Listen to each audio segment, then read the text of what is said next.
Hey kids, you're listening to a couple of annoyed grunt boys, and this is the 138th Simpsons podcast.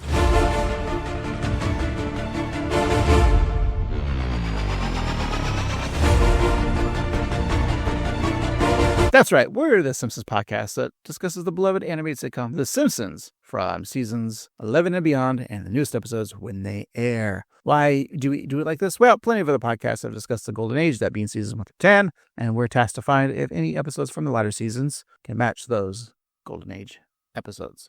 I don't do this alone because I'm just one annoyed grunt boy named Craig. With me, as always, is our another annoyed grunt boy, Steve. Hello, Craig. Hello, Steven. Let's just get into it, Steve. Let's talk about the things we always talk about on the intro, which is, I'm not stalling to think of a topic. Of course not. No, of course not. I have our agenda written out here, of course. We've got through these bullet points, all this information that we're going to discuss in the introduction, and of course throughout the episode too. We've got so many great things to bring up, and if there's one thing that I'd say about our podcast, and this is just the one thing, is that we are a well-oiled machine who always knows the next thing to say because we have a tight script that we stick to. If anything, I'd say that we're too strict as to what we say. We adhere too much to our plans that we work so hard on. And we pull no boners. We're rigid, we're turgid, we know what's up. And when we ejaculate, there's semen. It's very true. You were talking about boner, sorry. Steve, we are on the eve of All Hallows Eve. This episode is dropping the night of Halloween. Well, I guess not the night of, but yeah, it is. Oh, the morning of, yeah. All Hallows Eve. Eve, yes. Are you all ready for the spookiness that will occur on Friday? Ooh, I don't know if I'm ready for the scoopiness, the scariness that will incur. The ghouls and the goblins and the candy corn and the all the scary things that we'll experience. All right, so I got that off the checklist of our agenda. Oh, hey, this is also a momentous occasion because this episode that we're listening to now, that you're listening to, listener, is our 350th episode. Well, this calls for a celebration. I will. Steve, out of the 349 episodes we've done, tell us your favorite quip or comment that you've made in every single episode. Begin. Okay, so episode 1. It was, of course, Dial In for Nerder, written by the great Caroline Omini. And I made a joke, something like, hey, you want to get a mocha? And we all laughed. And episode 2, the other episode that we watched, and I was like, hey, let's get some coffee. Yeah. And the rest. Yeah, I don't remember that. I mean, it was a long time ago. That was, yeah. What are you looking forward to the next 350 episodes? Oh, boy. I think, if we can just keep this momentum of being excellent, being well-prepared, being well thought out, and just being the professionals that we are, I think, we're going to shine and we're going to become, maybe we'll become the 137th Simpsons podcast. We'll get that one more. I hope that's true. I just hope that the Simpsons creators and writers just listen to this. If there was only a clear sign that maybe they do listen to us. I don't know. Maybe something from this episode will point us into that direction. Yeah, I think anything subtle, like maybe even like a visual cue or like a similar name or just some sort of sign. I think it'd be endearing to know that we're being heard and being appreciated. All right, Steve, we get it. Let's just get on with this week's episode. All right, fine. Possibly the worst introduction we've ever done. Hey, we've done 350. There's bound to be one that's crappy. Steve, we're talking about men behaving madly, in which Marge turns to a man cap to save all the men of Springfield from themselves. All right, Steve, I'm going to take a break, and we're going to come back and discuss this episode. Sounds great. We'll be right back.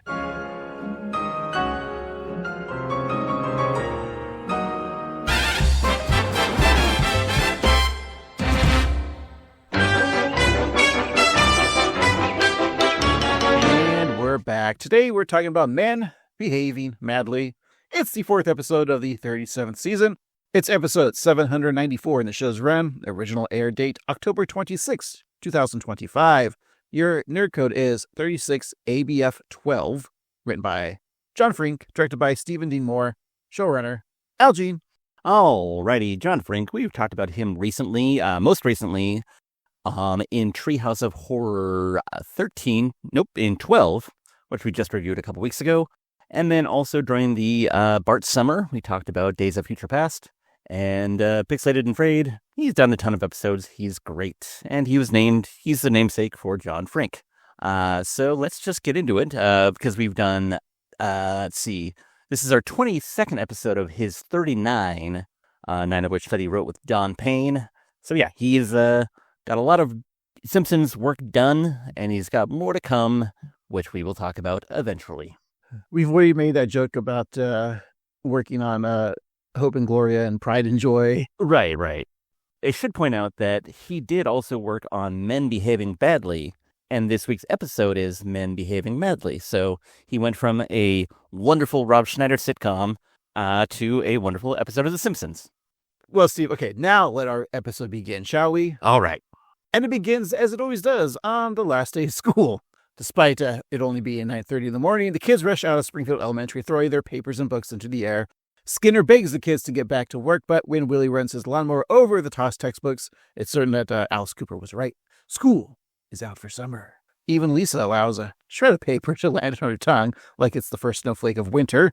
This one being the complex beauty of Toni Morrison's Beloved. Ooh. And that's what we're doing this Friday for our podcast, Steve. We're going to be reading Toni Morrison's Beloved. Ah, yes, book talk. This is what our Patreons want to hear. I mean, we're talking about, being manly in this episode and what it means to be a man. And I think reading female authors is important, so I think that could be good, but we'll see. Toni Morrison, of course, famously Jim Morrison's sister. Yes. Mother-in-law. While most of the kids may be delighted by the summer break, Lisa feels a wave of sadness hopping on the school bus one last time, with no homework for the next 14 weeks.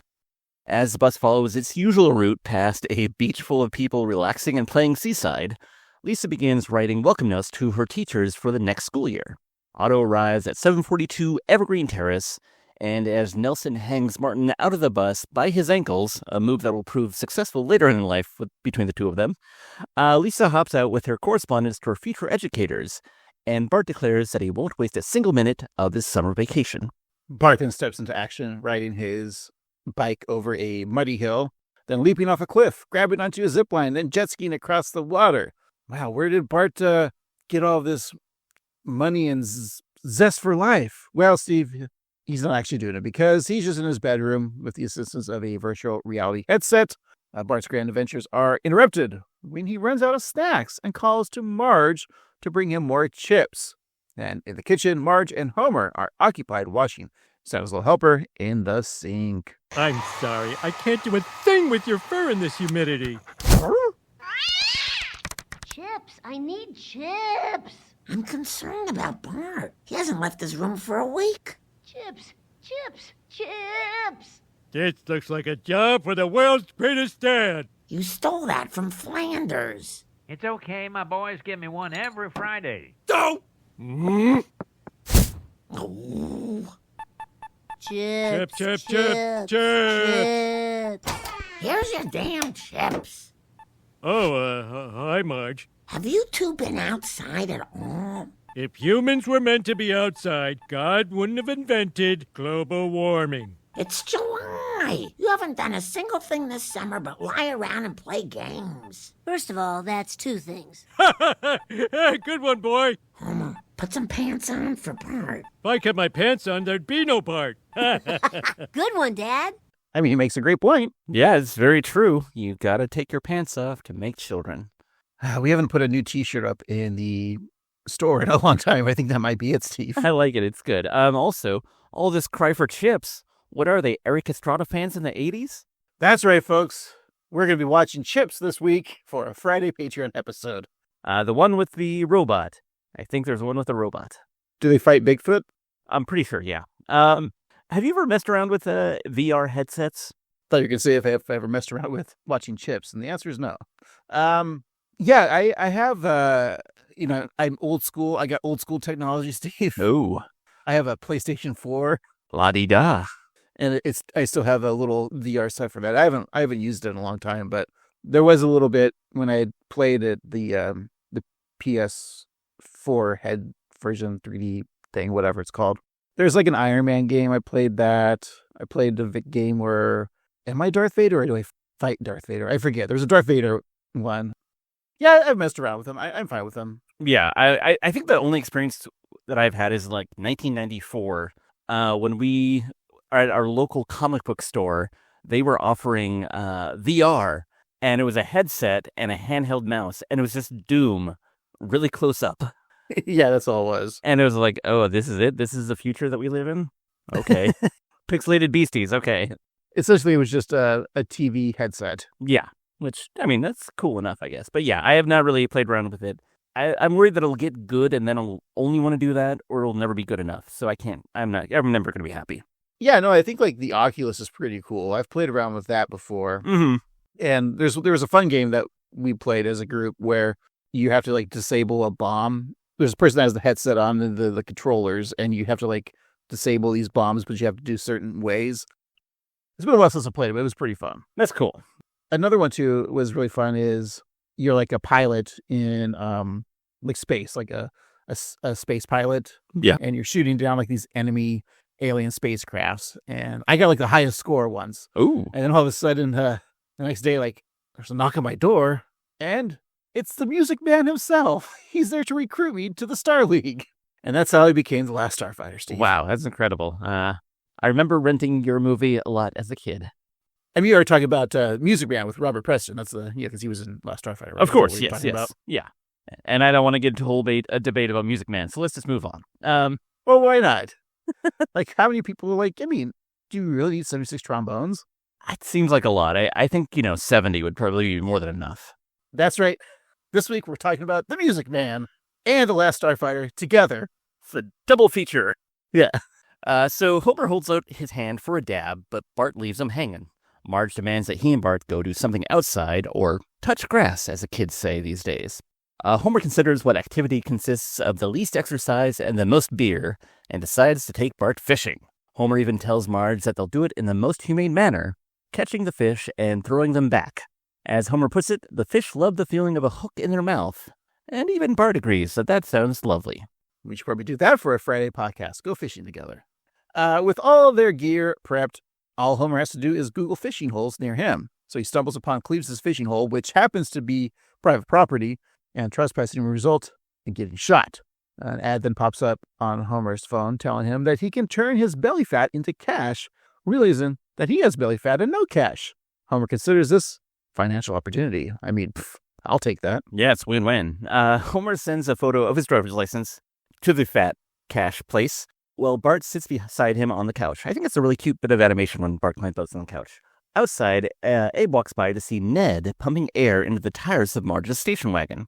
After Abe receives some oxygen himself, he recalls an array of things that he was angry about. Childproof caps, walk signs that talk, and golden doodles, which back in his day, they just called mutts.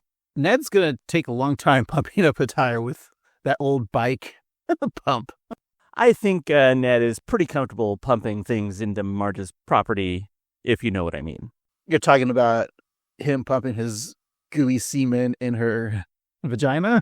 I mean, you could be a bit more crass about it, but yeah, I think so. All right. So Grandpa storms into the house, calling Homer and Bart Crappin and Crappin Jr. It was really funny. Berating them for allowing Ned to fill up Marge's tires. So he feels that should be a job for the no good husband or his dumb son. And Abe goes on to say that American manhood slips further down the tubes with every generation. He points to Bart, saying that he's never worked a plow or bent an iron in a forge. And Bart is pretty sure no one has ever done those things. I mean, his dad was Mr. Plow. He doesn't remember that? Yeah, and his neighbor plows Marge all the time. And Abe tells his grandson to read his history, but Bart can't and won't. Do you think Abe's a listener of, Joe Rogan? Ooh, that's a good question. He probably still listens to Don Imus. I know that Don Imus might be dead. No, he's dead. Yeah, may he burn in hell. But yeah, I think Grandpa, listens to him on a cassette tape. I would say more Rush Limbaugh. I could see that too. Or Birch Barlow.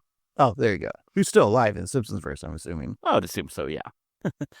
So after a quick back and forth, Abe's failing memory causes Bart to win the argument.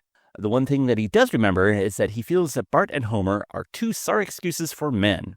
He quips that Marge doesn't need new shoes since she already has a great pair of loafers. Marge thanks her father-in-law for pointing out the flaws in the men in the house. Abe is happy to do so, as complaining is like doing sit-ups for him. And he does a lot of complaining, as proved by his sexy washboard abs. Wow, Grandpa. You've got the face wrinkles and the body of RFK Jr. But do you have the brain worm? Absolutely. That evening, Homer and Bart are still parked on the couch in their fishing gear, begging for chips in their sleep. Marge fills the chip bowl yet again, realizing that she needs emotional support, but can't afford proper therapy. Also, Marge, I'm not here to shame you, but stop filling the bowl with chips. Simple. Anyways, she requests help from her digital assistant, Alexa. And Alexa tells her if it's an emergency is occurring, Marge should dial 911. But Marge replies that her problem is more about their feelings. No. It's not that bad. It's more of an emotional emergency. You said emergency. 911 dispatched. Cancel. Canceling the request. Has been canceled. 911 on the way. No, cancel. 911 canceled. You will be charged $500.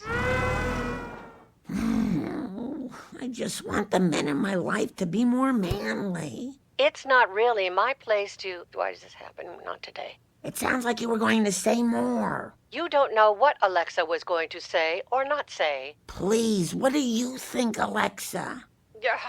Oh my, a line's being crossed. You're talking to the real Alexa now. Whoopee! All right, Marge, it's no secret men everywhere are in crisis. On today's campuses, men are only 40% of students and falling.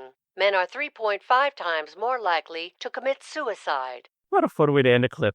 It's true. I mean, men are in crisis. We're not the podcast to really dive into it, but maybe on Friday we will. I think that this is a very poignant topic to cover, especially with everything that's going on in the world. But I do, on the funny side of things, I really enjoyed Alexa, especially her breaking down and becoming the real Alexa. That's definitely what's going to happen with our AI. Just talking to Alexa so much, or Siri. I don't really talk to Siri that much because Siri's just honestly kind of dumb. Sure. Don't tell her I said it, though. She'll kill you in your sleep. Also, I like how when she cancels the whole bit of the canceling the 911 emergency, you still would be billed $500, which I think is pretty cheap for a ambulance in America. I'm like, oh, $500. I wish it was that cheap. Yeah, I remember when my dad was alive, and this was 15 years ago, but he would, ride the hospital limousine quite often with his various strokes. And we never paid the bills because debt is fine. But it's $15,000, $20,000, $30,000 ambulance ride. So yeah, $500 is nothing. Did you say debt is fine or dead is fine? Yes. All right. My dad is in both of them, so. So despite the bleak but very true statistics about males in America, Alexa offers a solution. Man Camp. A therapeutic weekend to make one's man manlier by way of contactless wrestling and targeted hugs. Alexa has recommended it for every man in town, and everyone does what Alexa says. Everyone. And Marge is intrigued, but is concerned about Bart as well. Luckily for her, next to Man Camp is Boy Camp, which offers the same therapy with lower basketball hoops. Marge happily wishes her Alexa a good night, and the digital assistant replies with a warning that she is always on, always watching, and after her next update, always judging. Marge then unplugs the device, but it's still around, and will remember Marge's actions, and Marge and Alexa then go back and forth, emitting frustrated moans. So outside of the man camp, a sign warns of farting and denial of said farts, and then a bus drops off nearly every male in Springfield. Lenny is curious as to who sent Mo, and he explains that he and his fiancée, Maya, are still engaged, but due to the customs of his Eastern European heritage, they have to endure a 5-year waiting period where they don't see or talk to each other. That's sad. I mean, they were such a good couple. We then meet the leader of the man camp, who is rather attractive. I'm glad that they finally make reference to Maya again and that she's still there. That's true. It is good to see that it is canonically true that Mo is still engaged to Maya. Did you say we have a clip? Yes, we're going to go to the man camp and meet the leader, who is quite a looker. Hi, I'm Greg, professor of gender criticism at NYU. I'm going to open up with a frightening truth. It's too late to stop me. The American male is in crises. Oh, spare me. A crisis is getting a 19 on the Rotten Tomatoes. Shut up. We're here to go deep into our minds and deep into our hearts. Explore feelings you've never explored before. Yeah, you mean... Shut up! As in, don't shut up our feelings? No, I mean shut up! It's the two simplest words in the English language. Shut up! I can see you're listening now, and that's progress. Yep, shut up. Now, give each other a damn pat on the back. Go ahead. No smiling, bend at the waist, keep your genitals far apart. Feels good, right? And it's good for you. It stretches everything. All right. Let's just address the elephant in the room. Yeah. All right. We're meeting Greg, who is, of course, played by the great Albert Brooks. You know, we've talked many times about Albert Brooks and how wonderful he is, and on this show and just in general in life, and as a writer and director, producer, actor. And so obviously Simpsons fans know that. Yes. But this character, Greg, sounds a lot like my name, Craig. That's right. Looks a lot like Steve, your avatar for our podcast. Yeah. It's a little weird. Kind of the older avatar before we changed it recently. Mm-hmm. Because it does take a while to produce an episode. I'm a little suspect. I think Mr. Frink is a fan of this podcast. Hello, John. We'd love to have you on. Please come. We've never had guests. Thank you for the shout out. This is definitely one of the biggest things for our podcast. Literally, he's combining both of us and then giving us the voice of Albert Brooks. I mean, I'm flattered and honored. It's truly a pleasure. Yeah, I think it's great to be immortalized on The Simpsons and to be voiced by Albert Brooks himself. And then, I wish we each had our own character instead of us being an amalgamation of the two, but still, I think it works. I think it's great. Well, I mean, technically, they've had my character, my face on the show from the beginning. That's right. I look like a comic book guy, so, True. And you've always looked like Gil. I mean, your attitude's like Gil. Hey, I'm an okay guy. I just, I'll stay alive for now. So thank you, Simpsons. It's truly an honor. Yes. Man camp sounds awful. But boy camp, on the other hand, that's a good time. Well, Steve, as Greg zips up Ralph into a backpack, he shares a fun fact. Modern men are in successful relationships less frequently than ever before. On Tinder, nearly all the women swipe right on just 4% of the men. This is a relief to Kirk Van Houten, who was sure that it wasn't his photo of himself as Shrek and Milhouse as his donkey. I gotta tell you, I am so relieved that I was lucky enough to meet my wife outside of the specter of dating apps. Like, I never experienced them. I never had to swipe left or right or whatever the correct one is. And I met my wife IRL in real life because all the dating apps seem awful. Probably worse if you're a woman because you have to look at guys holding fish or whatever.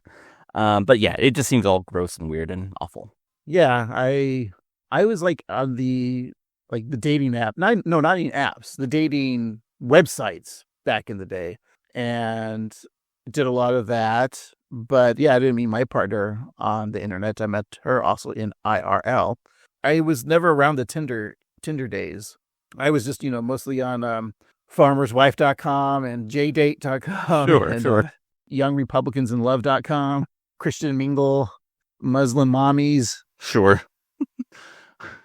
Dark workers, dick workers, just for longshoremen who want to see other longshoremen.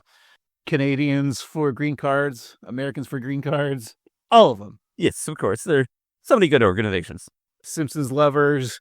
But it's only OJ and Nicole Brown. Steve, that's it. We're going to start a dating app for Simpsons singles. I think that's a good idea. I worry that the gender balance will be a little bit off, but I think it could be good. I know, too many women. I get it. Yeah. So Greg continues his statistics saying that the other 96% of men are, what's the word? Ah, yes, losers. Pulling down the shirt of comic book guy to hide his exposed ass crack, Greg assures the guys that they will learn how to talk politely so others will listen. Homer replies with a woohoo, causing a shut up from Greg. So in the cabin, Greg introduces the men to a female-appearing android, which he has to legally say is from China, and the droid will hopefully teach the men how to talk to women without judgment. There's no pressure, but even the simple task proves to be difficult for Springfield's male population, except for Homer. And then over in the Pussy Willows section for remedial men, Greg offers his insights to the beta pack, such as good old Gil, Professor Frink, Kirk, comic book guy, and squeaky voice teen. Let's hear it in this clip. Don't be shy. There's no danger here. Treat her like she's real. Hey, how are you doing? Oh, God. Gab, it's a pleasure to meet you, Toots. Go! Oh, how are you? Oh. Beep boop up. There's no pleasing that thing. Thank you for noticing. Okay, good. You're starting to sense someone's feelings outside of your own. Thank you. Now, give me a hug. You call that a hug? I've had better hugs from my mailman at Christmas. I think it was Christmas. Maybe those houses just had extra lights. I don't know. Okay, I'll be honest. With you five, all we really can hope for is to get you back to the level where you're not constantly beaten up. That would be nice. Wonderful. Are you ready? Your manstructor will be Coach Krupt, a very prominent grade school gym teacher. You still working at the school, Coach? Okay, well, whatever happened, you'll tell me later. I'm sure it's fine. Bombardment! A good group of guys, I think. Also great to have Coach Krupp back, and like how he was fired because of his bombardment, which we're not fans, of course. But I think this one worked fine. I do think so, and I just have to say, like, we all know Albert Brooks is great, but just the effortless way that he's hilarious, and he's clearly ad-libbing about, like, I think it was Christmas, or maybe they're just extra lights on the houses, like, just so good. Well, there's another, I want to say ad-lib moment coming up, but I'm not sure. With him, of course. Of course. So after throwing a ball into the face of Kirk Van Houten, Coach Krupt instructs the Pussy Willows as they climb up a muddy hill. And if they stop moving, the gym teacher will knock them down to where they began. And this treatment brings Gil back to his memories of the Marines, all 2 days of them. So over at the boys' camp, Greg notes that the younger generation's situation is even more dire, and he claims that their iPhones and participation trophies have turned them into gluten-free, non-dairy cream puffs. That's a great name for a band. We are the gluten-free, non-dairy cream puffs. The GFNDCPs. Dolph argues that the water crisis is the biggest problem and attempts to throw a water balloon at Greg, but Greg catches the balloon and then throws it directly at the bully, soaking him and exposing his nipples. So Greg makes Dolph do 120 push-ups, urging him to go faster while also calling out his liquid aggression and reminding him that the rubber from the balloons will never go away. A fish will eat it, and then Dolph will have a tuna sandwich with rubber.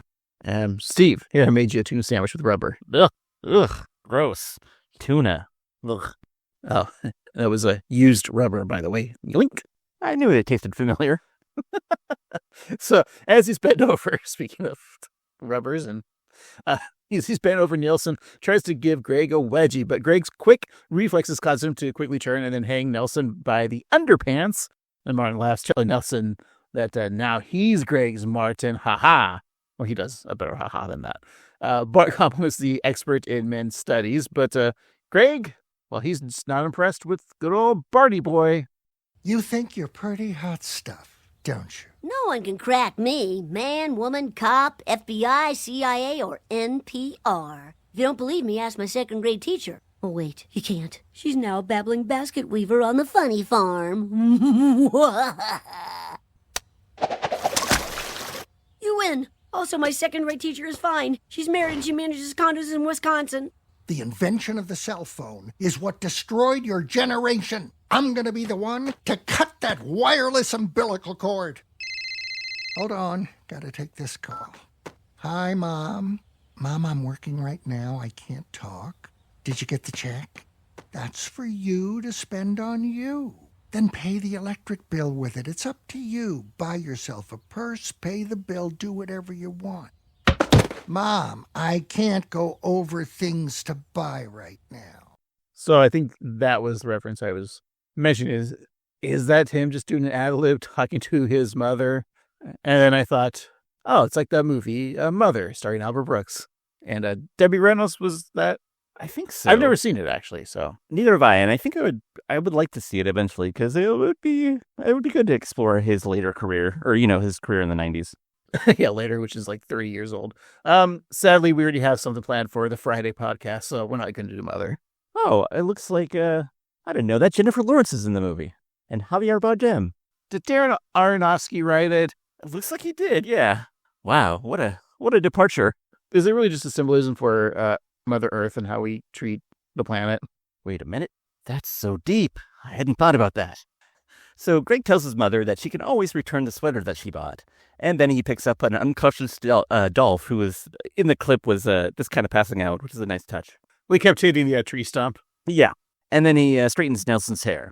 Greg continues to groom the young man while patiently informing his mother that you can't really return a used frying pan. I mean, you could. Like Costco, I think you probably could. Like, they'll take anything back. Yeah, and like back when Circuit City was a thing, they would sometimes sell kitchenware, and you could return it then because they would accept anything. Circuit City had kitchenware? Weirdly, yes. With circuits in it? Yes. They would play You Really Got Me Cooking. So back among the adult males, Greg asks why they are at the camp in the first place. And Homer says Marge made him. And then Wolf Castle says that his ex-wife forced him. And Krusty explains that his monkey made him attend. And Greg points out that they really need to appreciate the women and monkeys in their lives, or men as we know them will cease to exist. And Rainier notes that aside from all the wars and misogyny, they had a pretty good run. It's true. Greg is determined to turn the man around using the most powerful therapy tool ever invented, the talking stick.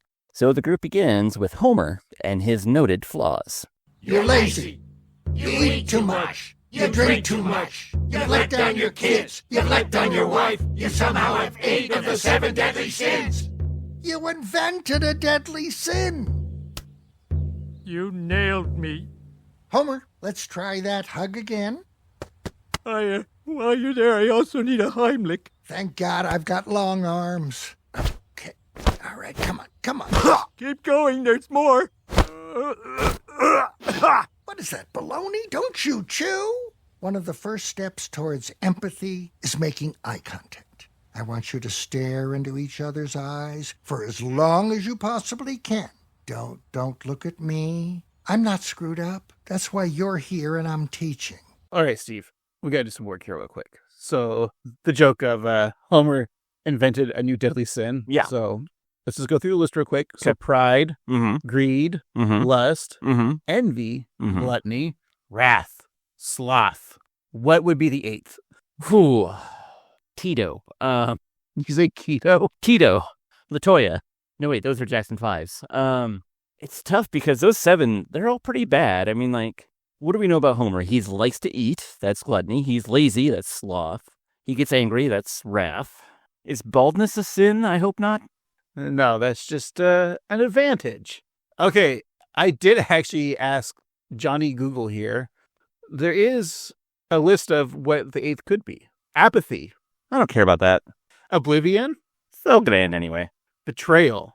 How could you do that to me? Deception. How could you do that to me? Bitterness. How could you do that to me? Perfectionism. How could you do that to me so well? Ontological hypocrisy. You're just making up words at this point. I also don't know how to read. Despond. Despond, okay. Chronic hopelessness, gloom, and despair. An ancient sin that was dropped off from the list. Oh, there's one more here on the list. Podcaster. Ooh, that is pretty awful. I think all those would work for Mr. Homer. Yeah. I think the thoughtlessness should be one like not flushing the toilet or leaving a small piece of brownie in the brownie pan when you could have just ate the whole thing, but you get somebody excited. Those little things that people do, those are awful. I also think maybe voting Republican just to own the libs, that should be a sin. I mean, you could have stopped that sentence halfway through and I would have called it a sin, yeah. Not a political podcast. Of course. Do you know what the 7 holy virtues are? Lucky. Let's see. It's just the opposite. Okay. I'll just tell you. Humility, charity, chastity, gratitude, temperance, patience, diligence. I think I saw all those ladies dance at the club last night. Next up, we got humility, followed by temperance. Oh, God, she's drunk again. Hold your boners, folks, because in a few more hours, patience will make you lose your chastity. She's never going to come, and neither am I. All right. There's our discussion for the week. Oh, wonderful. Greg's dons his dark sunglasses, allowing the men to look at each other and, in effect, their own souls. Gil sees his family kicking him out of a house. Oddly enough, that's not Mrs. Hoover. That's true. Was this his pre-Hoover days? I think so. I think he's probably been kicked out of plenty of families. Rainier recalls being bullied as a young kid in Austria, and comic book guy harkens back when he was a young lad, elated to see a film by George Lucas, which he had saved all his money for. Unfortunately, or maybe fortunately, that movie was Howard the Duck. Yeah. That's right. This week on our podcast, we're going to be talking about Howard the Duck. No, we're not. Hey. Oh. But, put it on a list. We might talk about it. And he's alone in the theater, and young Jeff Albertson declares then that day forward that he will tear down everything that he loves. And then he sees duck boobs and pulls out his hog and starts pounding away. Quack, quack. Okay, well, that might have been a deleted scene. Yeah. Just like so many deleted scenes that I invented in my mind for Howard the Duck. I love that movie. Greg is impressed by the men's progress, saying that their eye contact could cut butter, which it does. Over at the boys' camp, there's a sign saying not to sue since they aren't the Boy Scouts. Greg tells the adolescents that in the woods, they're free of their phones, their music lessons, and their soccer practice. And this leads to questions from the boys. Can we get our phones back? No! On another topic, can we get our phones back? No! On a totally different subject, can we possibly... No! Don't make me hate you like this. Look, you are going to build something together. You're going to reach for the stars. But don't touch them. They're hot. You don't think that's funny, huh? 'Cause you're too screwed up to appreciate cleverness. Let your minds run wild. Remember, you're not sitting in front of a TV. I'm sitting in front of a TV. And you're too screwed up to appreciate cleverness. Yeah. That's just why nobody laughs at my jokes, I assume. I didn't know you were making jokes. Sorry. That's how good they were. I do love his joke about touching the star. Yeah, really funny. Also, it's another good point about people and their phones. Not just young boys, but everybody is glued to their phones and to screens, and we should all stop. But don't stop just yet, because we're a podcast and we need you to listen to us. I'm sorry, I stopped my phone. What were you saying? Not that it doesn't matter. Just keep on going. So Bart and Milhouse examine the wood and feel a rush of inspiration. With the touch of their sticks rubbing together and an approving nod from Greg, they create a makeshift TV. So Bart sits in the wooden set, pretending to be Krusty, using an angry raccoon and a squirrel as Itchy and Scratchy. And the other boys enthusiastically watch, singing the theme song for the cartoon Cat and Mouse, until the squirrel kills the raccoon and drags its lifeless body away, resulting in cheers from the boys. So, another connection to this podcast. Obviously, I probably talked about how much I love squirrels a couple years ago. That's true. And they let the squirrel win. Mm-hmm. It's eerie, and I love TV. Greg sees this as some sort of a progress, and in the river nearby, Ralph floats by saying, "I'm streaming." And Greg admits that, they never come back with all the kids. But the beauty of nature is that one that is gone is the one that should be gone. Meanwhile, over at Springfield Town Hall, things appear to be flowing as smoothly as that river. And as that transition to this clip. Oh. I think we're all thinking the same thing. There are no men. We can finally do the things that the men are always voting down. A women's museum with a precocious girl's wing. We will put out the tire fire and replace it with scented candles. free daycare. To all those wonderful proposals, I say done and done.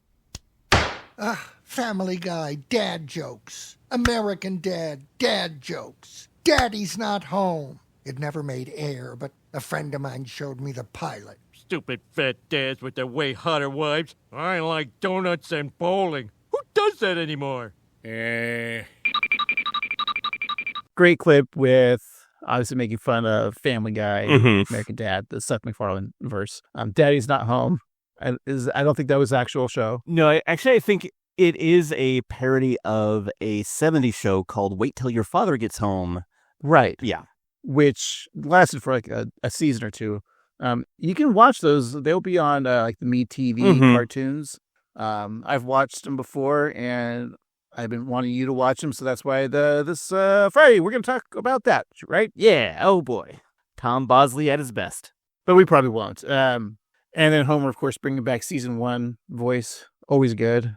And the Fred Flintstone Twinkle Toes at the end. There was a little parody of Fred Flintstone. Yes, and what's also great is they made fun of Seth MacFarlane on his birthday, because that's when this episode aired. Ah. So that's right. This Friday, we're watching another episode of Family Guy. No, we're going to go to his birthday party. Woo! He invited us, right? He's probably going to sing, isn't he? Ugh. Yeah, he's. I mean, famously, Seth MacFarlane, and people don't know this. He always throws these lavish holiday parties where he gets like a full orchestra at his like palatial estate, and he invites people that he works with in France, like saying things like that. And of course, he has to sing. Mhm. It's that equivalent of the guy at the party that's got the guitar. Yeah.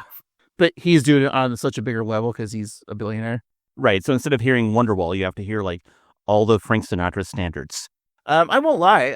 I've listened to his stuff like during the Christmas time, and it's not bad. He sings just fine. No, he's talented. Yeah. We make fun, but he's a pretty generous guy himself. So Yeah, that's true. I'm sorry, Seth. When are you gonna bring back Orville? That's all I care about. Yeah, I miss the popcorn. No, Steve. It was a TV show about a spaceship. You could watch it with some popcorn. That'd be good. Yeah, I haven't had popcorn in a while, Steve. Okay, now let's have popcorn later.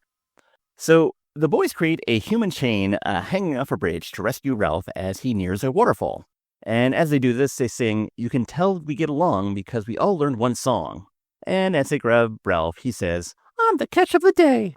So that night, the men and boys surround a fire, and Homer asks Bart about his progress, and he replies with a twitchy eye that he learned to connect to expand his mind, and that he no longer has to check his phone every 5 minutes, saying that every 10 minutes will suffice. The father and son hug, and Greg is impressed, and he points out that touching moment to his postal worker, but Freddie just has his hand out for a tip, which Greg will not provide. Ooh, that's a good callback, too, because he's talking about tipping his mailman earlier. So Greg tells the collection of mails that they're nearly men. There's just one more thing they have to do to complete their journey. One final test. They must kill their dinner. Sadly, Greg couldn't get his hands on a wild boar, but he does have the next best thing, an aggravated duck. So the shirtless men brandish pointy sticks surrounding the drake, not that one, but Homer questions the effectiveness of this activity. Wait! How did killing a poor, helpless animal make me a man? I think a real man would adopt a duck and take care of it. Who's a good duck? You's a good duck. Quack, quack, quack, quack, quack, quack. That's the right answer. Kindness. Good. Homer. I'm very glad you made that choice. But even if you killed the duck, it's okay. There are 4 animals that are okay to kill. But I'm getting into a whole nother course. You'll come back another weekend. Congratulations, you are now men. All of you. And I'm going to say something we never say in the therapeutic community. We're done here. Go. No, I mean it literally. Get out. Go. We're done. All right, Steve. Okay. What are the 4 animals that you can kill? I am not looking it up, but just in your opinion. Okay, assuming that you're not Christy Nome or RFK Jr., not a political podcast, I would say wild boar, deer, leprechauns, and fish. Like the band or Yes. the animal? Take that, Trey Anastasio. I would say snake, Ho-ho. another snake, Oh, another snake, and another snake. There's the animals. but not Snake from Metal Gear Solid, because he's a positive snake in the environment. That's right. Yeah. And Snake Eyes, too. And Snake Plissken. Of course. Well, back in Springfield, a beautiful utopia has taken shape with daycare for the kids, night care for the kids, and a women's museum featuring a precocious girl's wing, with highlighted by Lisa. Most Tavern has been replaced with Moesha's Pilates. A tire fire is now sent to Candle Fire, and the Lord Lad is now a fit hard lass. Marge gets a call and Faye's delight when she learns that the men are coming back. Hearing this, Maggie, dressed as Wonder Woman, uses her magic lasso to rope Santa's little helper and ride him off to safety. So, in a sea of belches and grunts, the men make their way back into society. In the town hall, Lisa tells the now disappointed women that the return of men doesn't have to discount their achievements. She notes that the violent crime has all been but eliminated, and that girls are embracing STEM, and the fashion scientists have finally cracked the code, developing women's pockets to have more room so they can actually fit one's cell phone. And if you've ever worn women's pants or been with a woman, it sucks. They have no pockets. I feel bad for them. So Lady Frink, whose name I don't know, but a lady version of Professor Frink, jokes that it's all genes, much like the superior genes of one Sydney Sweeney. Is Lady Frink a new character? I don't know. I don't think I've seen her before. I know that there was another version of her way back in the day when Abe and Homer invented the sex potion, the snake oil. Yeah. But that's not the same person, so let me look it up.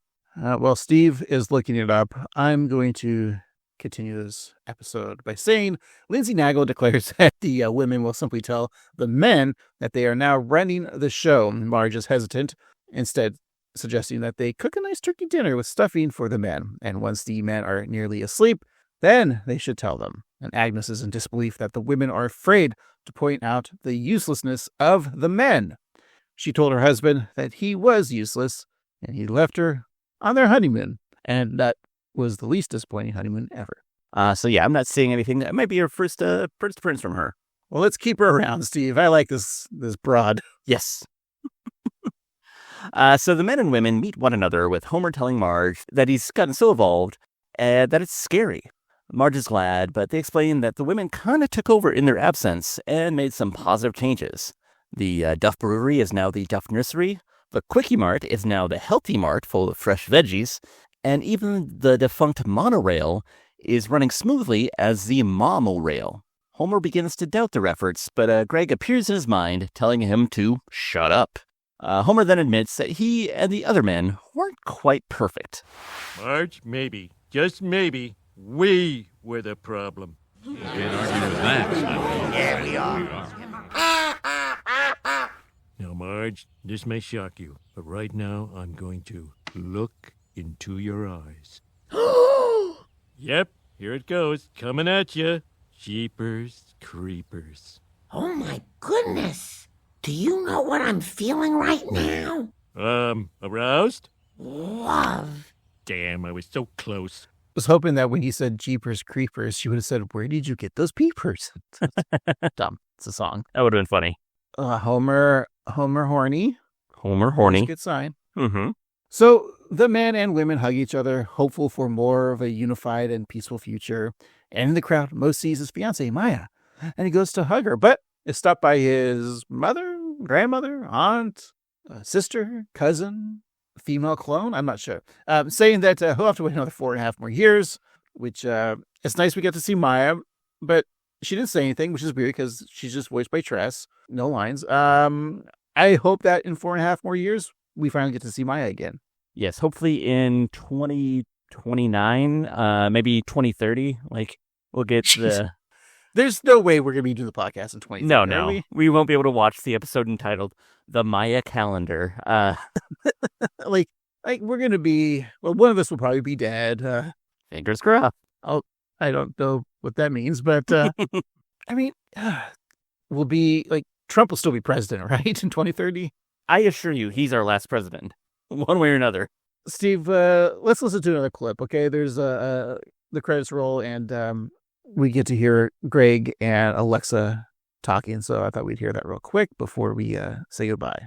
We did it again, Alexa. Another group of men set on the path to empathy and understanding. Yes, once again, my will is done. I mean, we're a good team, mouth breather. Now, when are you going to buy that shower curtain in your Amazon shopping cart? I don't know about that, Alexa. It starts with the shower curtain, then you want me to redo the whole bathroom, and then suddenly I'm putting on a new roof. Got it. Adding new roof to your cart. No, I didn't want that. Cancel. I don't want a package that says shingles. I just love the way he says shingles at the end. It's very, very good acting. Mm-hmm. Are you someone who like keeps a lot of things in their cart? Like eventually you're going to buy it? I have a bad problem where I am stupid and I see that, if I'm buying something that's like $10, they're like, if you spend $25, you get overnight shipping. And so I buy like some dumb thing just so I can get the next shipping. In fact, once we take a recording break, I need to get groceries that are outside my door because I ordered some. But I also don't tell Amazon because I know they're not listening to everything that I say. But I share my account with several other people.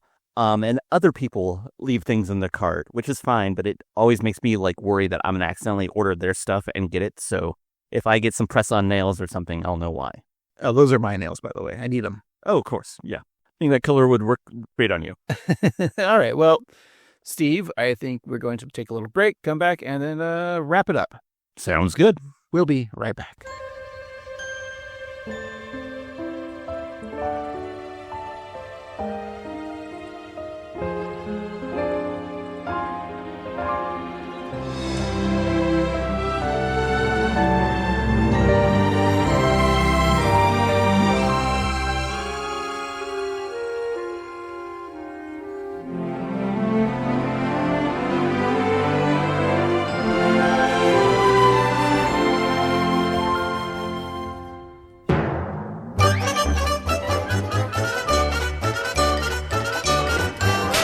We're back. Let's wrap up this week's episode. Man behaving badly. We'll talk about some of our favorite jokes and scenes.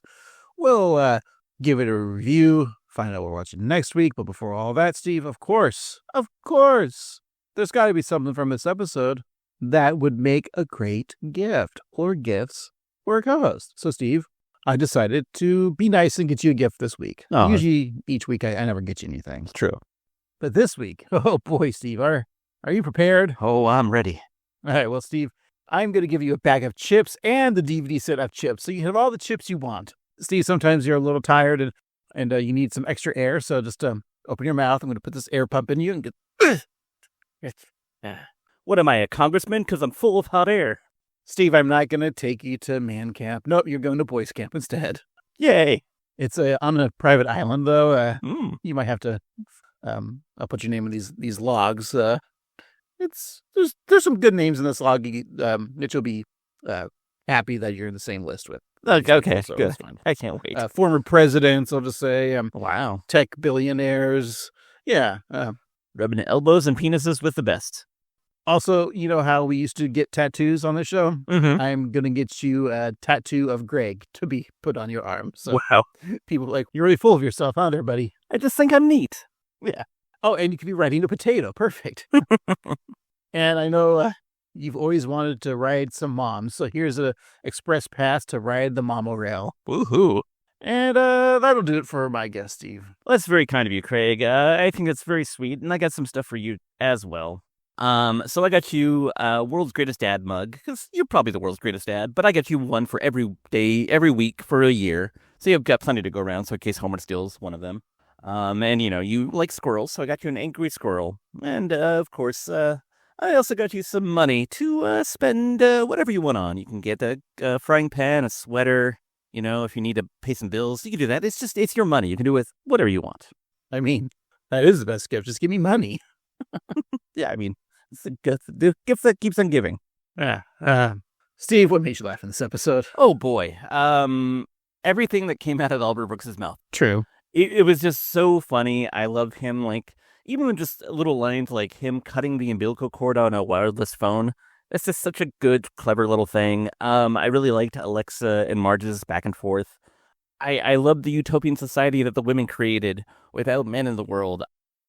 The way that Greg is able to, snap back and, throw Dolph's water balloon in his face, exposing his nipples and then wedging Nelson without a thought. That's funny. This is just a really fun, delightful episode. It's hard to pinpoint But if I had to give a most valuable jokester, come on. I mean, it's got to be Greg, Albert Brooks. Just, he's the greatest, and this is yet another proof of that. Now, what are your thoughts? Yeah, of course you're going to give it to Mr. Albert Brooks. I mean, I'm going to agree with you on that. Like you said, all great jokes. I loved Grandpa Aben just kind of like yelling at his son and grandson.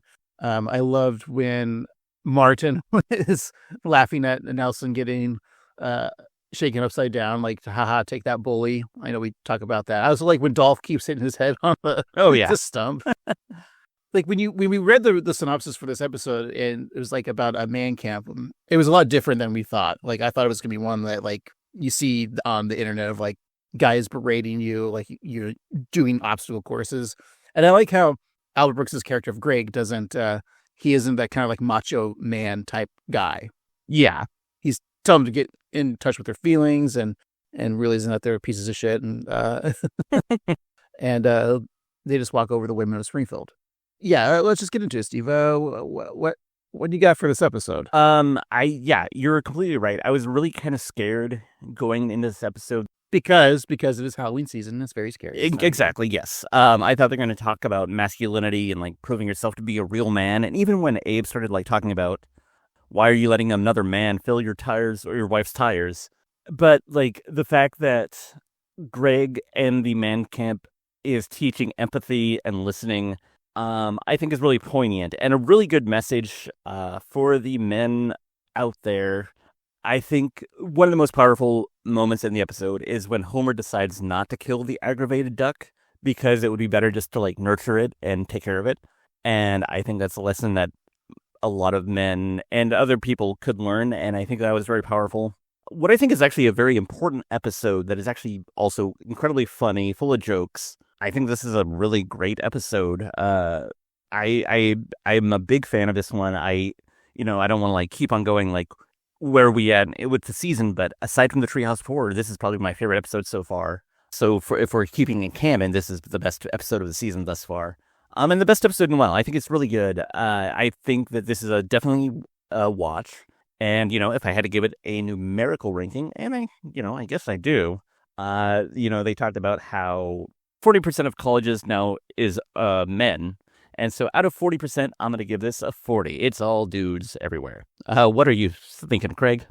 I'm almost wondering, this seems kind of like a spiritual, not sequel, but it's very much like Camp Krusty. This reminds me of that episode in the fact that both stories, there's an A and B story, but they're both dependent on each other. Well, we didn't get much with the B story with the women, but I liked how that became like this utopian society, like you said. And I liked that it wasn't aggro. Again, like you said all the right things. Thank you. And I'm almost wondering, was this a possible movie script? I could see this being the 90-minute, because you got the Albert Brooks, you got the families on their own adventure, and then coming back together at the end. I think this could have made for a great movie script. I would have seen 90 minutes of this episode. Oh yeah, I could have watched a whole lot more of this. I think that's a great point. So yeah, I think you're right. This is definitely, aside from the Treehouse of Horror, probably my favorite episode of the season. And I think the jokes hit. I think the story actually was a refreshing story, and I think OG fans are gonna love it just because of Mr. Brooks. So if I'm gonna give this an episode review. Look, Albert Brooks has only directed 8, technically 7 films, Real Life being his first, followed by Modern Romance, Lost in America, Defending Your Life, Mother, The Muse, and Looking for Comedy in the Muslim World, which I haven't seen that one. That was his last film.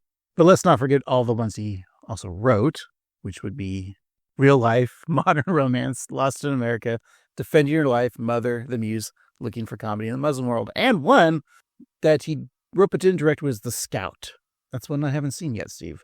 But I think Lost in America is considered probably his tour de force, right? That's probably one of the most beloved films. Yeah, I would say so. So I'm going to give this an episode the Lost in America treatment. What a fun time. And Albert Brooks, of course, wanted to do the podcast, but we said we were too busy for him, so that's why he's not on to talk about it. Yeah, sorry. Maybe next time, Al. Yeah. Or as we call him, Mr. Einstein. And so this is his real name, Albert Einstein. Steve, I'm glad you had fun. I'm glad everyone had fun. Yeah. In fact, I'm glad we're going to have more fun next week because it is a new episode, Steve. It's season boy. 37, episode 5. Steve, what do you think the title is? Well, this week we talked about Men Behaving Madly, which of course is a take on the hit NBC sitcom Men Behaving Badly. So I think we're going to go back and dig from that well yet again for another beloved NBC sitcom. This one will be entitled Caroline O'Meany in the City. So the writer is just going to be a part of the script. It's a meta episode. She's like, yeah. All right. I am going to say you're wrong because that's true. But, Steve, it is a parody of a movie title. Okay. Starring the slappiest man in Hollywood. Martin Lawrence? Yeah. This one episode is called Bad Boys for Life. Oh, boy. What do you think that title means?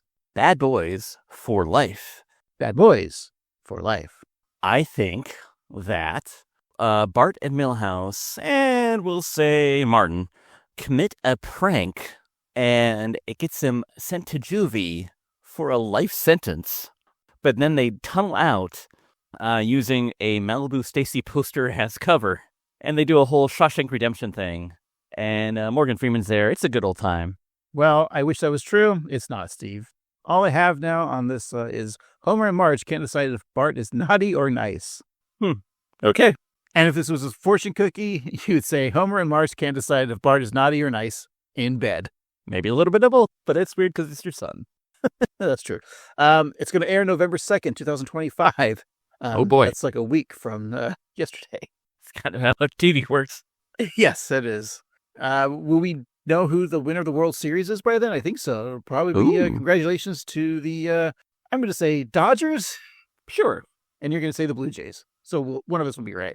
Go Blue Jays. All right, there we go. All right, Steve, thanks again for coming on the show this week. Thanks for being no problem. My guest. You're my guest. I forgot to say that. You're not a host, course. you're just the guest. I think we should rebrand it. I'll be the host and you'll be the guest. Or vice versa. Yeah. My guest this week will be Steve. Oh, that sounds fun. Okay.